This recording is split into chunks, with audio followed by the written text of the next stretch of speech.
Lumber, the third part to food, water, and shelter in any survival game. Also, the core building material that you will use to start off with your starter base before you start building your main base. Blood Cove here with another tutorial in the new survival game, No One Survived. Today we're going to chop our way into the lumber as it's going to be widely used until you get more iron and steel and stone and progress. You have three main tools that will get you your trees. You have a stone axe, iron axe, and a steel axe. Your stone axe will require sticks and stones off the ground. You can pick those up and craft them as you go. That's what I usually do, as iron and steel is a highly valued commodity that in the beginning stages I don't opt to spend them on those unless I'm pressed for time before Horde Night. Your stone axe is going to require 3 hits for the small trees and 6 for the large trees. Your iron axe is required 2 hits for the small, 4 for the large ones, and your steel is going to be 1 hit for the small ones and 3 for the big trees. Now all 3 is only taking me 3 hits to chop it once the tree has been fallen. Now, as you can see, I have Fire Axe in the box with the others. Let's touch that up real quick. It is a axe per se, but it is not a tool. It is a weapon. It will chop down a tree, but it takes way more hits than the stone axe to take down a tree. Therefore, it's a weapon, not a tool. It will work in a pinch, but it's not highly suggested. Now that we got the tools covered, let's get into the beginning uses of your lumber. As you can see, there's a log rack, stick rack, and a board rack. They're fairly cheap to use. It's only 15 sticks each. There's a processing table, which is sticks and stones, and one toolbox.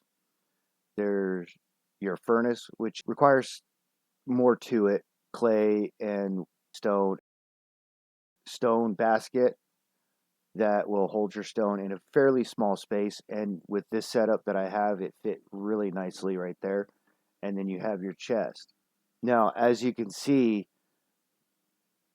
the way this setup is, if you were to place a door, you couldn't walk in without getting too close to the furnace. The furnace or the chest block you from using a door.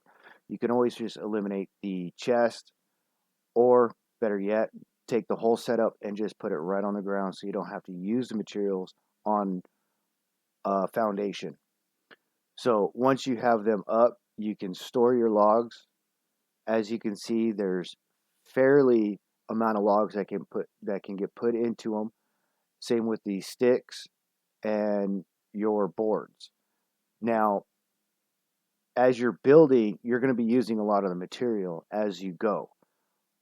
I store and stockpile as much as possible. As it gets closer to Horde Night, I have these materials readily available. It also allows me to visually see what I have without having to open a bunch of chests. If you were to put the logs in the chest, it would take up way too much space and you would end up needing way more chests than is required. Also, your boards, when you go into your processing table and you're making boards, make sure you always click the board. Every time you go back into the processing table, it defaults back to the construction hammer. Let's get into some of the uses of your boards that you're going to be producing. Every wall, chest, shelf, cart, and workbench is going to require boards. So once you get an early start, you'll have plenty of boards to use when you need them. Here's a tip that I suggest when you first start. Save up 8 parts and enough boards to make a cart. As you can see, you can take the hand cart, fill it with bags, fill the bags with your logs, sticks, and whatever, and you can transport them very easily by just moving them around. A suggestion is get a platform flush with the ground so you can pull your hand cart up into it. So when you drop your bags, they're not flying willy-nilly along the ground and you're going to have to go fetch them.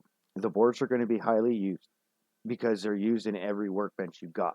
This deals with your electricity, but I'm going to go ahead and touch it up because it is part of lumber. You can take your logs, throw that into your thermal generator to generate electricity for your battery system. Now, I don't do that because you can progress pretty fastly into solar panels or your fuel generator and not have to waste your lumber on that.